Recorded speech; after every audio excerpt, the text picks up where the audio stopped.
السلام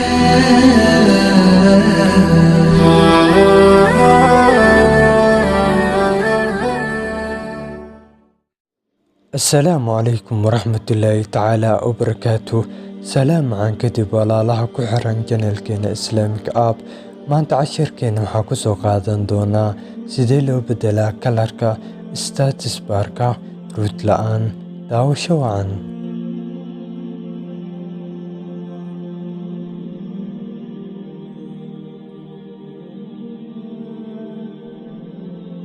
Application-ka magaciisa waxaa la dhahaa Good Lock. Waxaa linkigiisa ku soo dhigayaa description-ka. Wuxuu ku shaqeeyaa Android 6 iyo wixii ka koreeyo.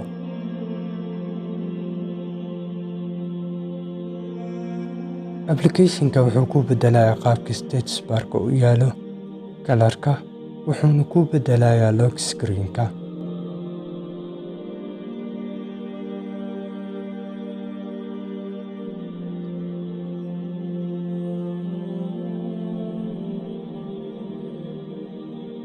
Install leh si aad u soo kacsato application-kan.